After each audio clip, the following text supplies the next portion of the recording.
नमस्कार, मैं BD. Agarwal chartered accountant. सामान्यतः हम हर हफ्ते ही चर्चा करते हैं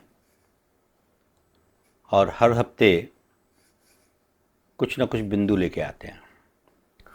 आज हमारा बिंदु है section 269 HT of the income act 1961। ये सेक्शन क्या है? ये सेक्शन जो है अपने कैश ट्रांजैक्शंस जो होते हैं और 2 लाख से ज़्यादा के ट्रांजैक्शंस हैं उससे रिलेटेड है। तो ये सेक्शन इंट्रोड्यूस हुआ था 2017 में और 1 अप्रैल 2017 से इफेक्टिव हुआ। इसका मतलब हुआ असेसमेंट ईयर 17-18 और ये कास्ट करता है कि कोई भी ट्रांजैक्शन जो 2 लाख रुपए से ज़्यादा है उस पर ये सेक्शन अप्लाई होता है। लेकिन इसका बिंदु क्या है इसके अंदर कि ये सेक्शन अप्लाई होता है रिसीवर पर और जो पेयर है उसकी इस पर कोई लायबिलिटी नहीं आती। जो आदमी 2 लाख रुपए से ज़्यादा ट्रांजैक्शन पे अमाउंट ले रहा है उस पर ये सेक्शन अप्लाई करता है। तो सारे कॉन्सिक्वेंसेज ऑन द रिसीवर है। ऑब्जेक्ट क्या है? What is the object of this section? The main object of this section is to restrain the cash transaction। जैसे हमारे मोदी गवर्नमेंट का सुझाव है और हमारे फाइनेंस मिनिस्टर भी निरंतर काम कर रहे हैं कि जो कैश ट्रांजैक्शन है उसको सिस्टम से निकाला जाए और उसी के तहत ये सेक्शन इंट्रोड्यूस किया था। तो जैसे मैंने बताया इसका ऑब्जेक्ट है एम्फेसाइजिंग ट्रेसेबल, मतलब जो ट्रांजैक्शन कर रहा है मिस्टर ए ने बी को पैसा दिया तो वो ट्रेसेबल हो जाए, आदमी आइडेंटिफाई हो जाए। It is one of the Liam of this transaction. Another legitimate financial transaction. दूसरा क्या है? जब हम अकाउंटेबल ट्रांजेक्शन करेंगे तो जो ट्रांजेक्शन है लेजिटिमेट ट्रांजेक्शन है, मतलब कोई ट्रांजेक्शन जैसे कहते हैं नंबर 2 का, तो इसमें नंबर 2 का ना होकर सारे ट्रांजेक्शन नंबर 1 के हो जाएं, ये लेजिटिमिलिटी हुई। दूसरा, it is a vital tool to enhance the transparency.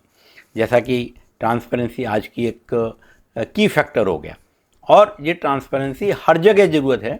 तो फाइनेंशियल ट्रांजैक्शन में भी जो ट्रांजैक्शन हो रहे हैं उसमें ट्रांसपेरेंसी के कारण ये एक बहुत बड़ा टूल है। और accountability in the financial transactions, तो the are the main objective for this section. इस सेक्शन को इंट्रोड्यूस करने से पहले इसी नेचर के और भी सेक्शंस हैं, जैसे सेक्शन 269 SS। इस सेक्शन का जो ऑब्जेक्ट है वो ये है कि आप कोई बोरोइंग कर रहे हैं, आप कोई भी लोन ले रहे हैं, यदि वो 20,000 रुपये से ज़्यादा है तो वो बैंकिंग चैनल के थ्रू होना चाहिए। तो वो सेक्शन 269 SS में कवर होता है। इसकी अलग प्रोविज़न है, जब हम इस सेक्शन में चर्चा करेंगे तो हम इसको डिटेल में देखेंगे। ऐसे ही सेक्शन 269T है जो कि रिलेट करता है रीपेमेंट ऑफ द लोन। आपने किसी से लोन ले रखा है और आपके खाते में उसका लोन 20,000 रुपये से ज़्यादा है तो उसका पेमेंट भी आप बैंकिंग चैनल से ही करेंगे। और इसके नॉन बैलेंस के कारण जो पेनल्टी है वो भी अलग सेक्शन में दे रखी है, उसको हम जब इस सेक्शन की चर्चा करेंगे जब भी बात करेंगे। दूसरा है सेक्शन 40A3। ये जो है, यदि आपने कोई माल खरीदा, कोई खर्चे किए बिजनेस के लिए और यदि आपने कोई भी पेमेंट 10,000 रुपये से ज़्यादा की है तो वो सारे डिसअलाउ हो जाएंगे जब आयकर की गणना करेंगे। मतलब आपने 10 लाख रुपए की रिटर्न भरी और 2 लाख के ऐसे खर्चे हैं जो 10 लाख रुपए से ज़्यादा कैश में एक दिन में किए गए हैं, तो वो डिसअलाउ हो जाएगा और आपकी आमदनी 10 लाख के बजाय 12 लाख की हो जाएगी और 12 लाख रुपए टैक्स देना पड़ेगा। इसी तरीके से यदि आपने कैश पेमेंट किया है कोई कैपिटल एसेट खरीदने के लिए, फॉर एग्जांपल आपने कंप्यूटर खरीदा, कंप्यूटर 50,000 रुपये का है और आपने कैश में पेमेंट कर दिया, तो चूंकि वो रेवेन्यू एक्सपेंडिचर नहीं है, आपकी किताब में से खर्चे से रिलेट नहीं होता, लेकिन कंप्यूटर पे जो डेप्रीशिएशन मिलने वाला है वो डेप्रीशिएशन डिसअलाउ हो जाएगा। तो ये सारे ट्रांजैक्शंस ऐसे हैं जो कि कैश ट्रांजैक्शन को रेस्ट्रिक्ट करते हैं और भी सरकार ने काफ़ी प्रयत्न किए हैं, टैक्स ऑडिट में भी प्रयत्न किया है कि जिनके ट्रांजैक्शंस सारे बैंकिंग चैनल से हैं तो प्रेजेंटिव टैक्स में उसमें 6% है, नॉन प्रेजेंट और अदरवाइज 8% है। तो इस तरीके से बहुत सारी व्यवस्था सरकार ने की है कि कैश को जो है ना कम से ज़्यादा रोका जाए और बैंकिंग चैनल के द्वारा ट्रांजैक्शन किए जाएँ। तो सेक्शन 269 को परिभाषित किया है सेक्शन में, वो इस प्रकार है, no person shall receive an amount of ₹2 lakh और more in aggregate from a person in a day. मतलब एक दिन में एक आदमी से 2 लाख रुपए से ज़्यादा के ट्रांजैक्शन ना हो, चाहे वो एक ही दिन में 4 बार हों, तो भी यदि एग्रीगेट अमाउंट 2 लाख रुपए से ज़्यादा है तो ये अप्लाई होगा।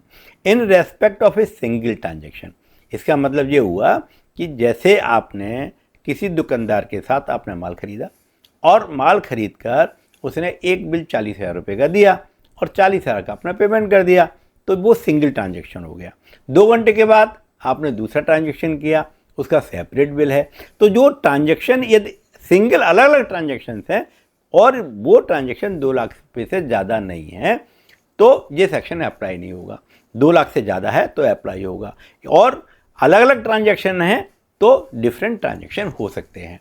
तो और c in respect of a transaction relating to one event और occasion from a person otherwise than by an account pay cheque और an account pay bank draft और use of the electronic clearing system through a bank account और through such other electronic mode as may be prescribed. और third issue है, यदि आपने कोई event किया, suppose आपके घर में शादी हुई और शादी में आपने कैश पेमेंट किया, तो ये तो मान लो आपने शादी का जो इवेंट है शादी का, जैसे टेंट वाले का काम है, बिजली वाले का काम है, डीजे का काम है और भी डिफरेंट कैटरिंग का काम है, यदि वो एक ही आदमी काम कर रहा है तो उसके लिए वो एक ही इवेंट हुआ। तो और आपने यदि 2 लाख रुपए से ज़्यादा पेमेंट हुआ तो अप्लाई हो जाएगा। लेकिन उस शादी में इस इवेंट में आपने 4 कॉन्ट्रैक्टर कर दिए, टेंट वाला अलग है, कैटरिंग वाला अलग है, फर्नीचर फिक्चर वाला अलग है, इलेक्ट्रिशियन वाला अलग है, और तो वो 4 लोगों को हम पेमेंट अलग अलग कर सकते हैं।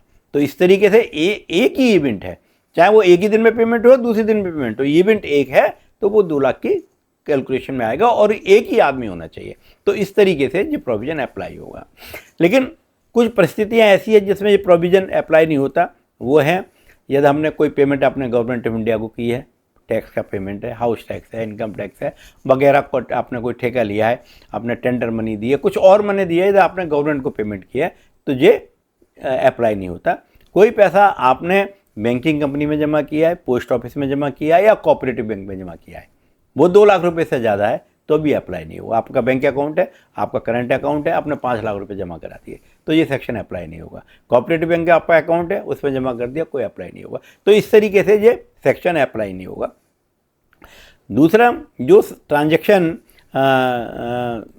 269 SS के हैं, जो मैंने ऊपर जिक्र किया कि आप 20,000 रुपये से ज़्यादा लोन नहीं ले सकते, यदि आप लेते हैं तो उसके अलग कॉन्सिक्वेंसेज हैं। तो यहाँ 2 लाख की लिमिट है, इसलिए 269 SS में ये ट्रांजैक्शन कवर होता है, तो यहाँ अप्लाई नहीं होगा। सच अदर पर्सन और class of person received with the central government may by notification the official specify, या CBDT ने या गवर्नमेंट ने कोई अलग नोटिफिकेशन दिया है तो उस पर ये सेक्शन अप्लाई नहीं होगा। अब what is the consequences of non compliance, यदि आपने पेमेंट किया है, आपने इस सेक्शन को नहीं माना और 2 लाख रुपए से ज़्यादा पेमेंट किया तो क्या होगा।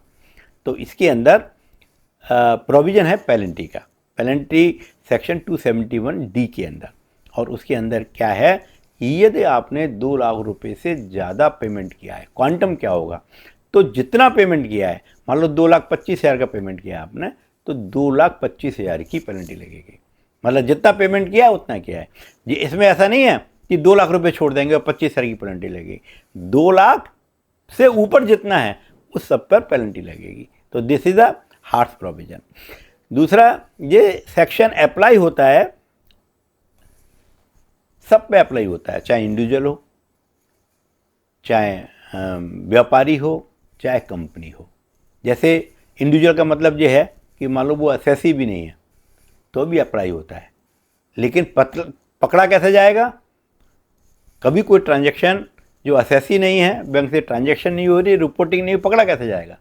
ये जब पकड़ा जाता है जब कोई भी काउंटर पार्टी कोई भी ट्रांजैक्शन कर ले। मान लो आप एक ज्वेलरी खरीद के लेके आए, आप तो एसएससी, आपने इंडिविजुअल आपने पेमेंट कर दिया और दुकानदार ने जो है वो 2 लाख रुपए अपनी दुकान एंट्री कर ली, तो उसके ऊपर ही अप्लाई हो जाएगा। ऐसे ही अच्छा, ये ट्रांजैक्शन एक और है इम्पोर्टेंट कि ये किसानों पे भी लागू होता है। आजकल हमारे जो प्रोविज़न है सारे जो एग्रीकल्चर पर अप्लाई नहीं होते, लेकिन ये प्रोविज़न किसानों पे भी लागू होता है। यदि वो माल बेच रहा है, अपनी फसल बेच रहा है और 2 लाख रुपए से ज़्यादा कैश ले रहा है तो उस पर भी ये अप्लाई होगा।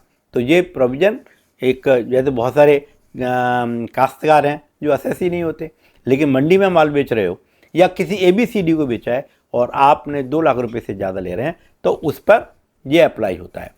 तो इसका स्कोप भी बड़ा क्लियर है, जैसे मैंने ऊपर बताया, ये हर एक पूर्व अप्लाई होगा, चाहे वो बिजनेसमैन है, चाहे प्रोफेशनल है, इंडिविजुअल है, हाउसवाइफ है, कोई भी हो, एनीथिंग, एनी वन पर्सन, ये सब के लिए अप्लाई होगा।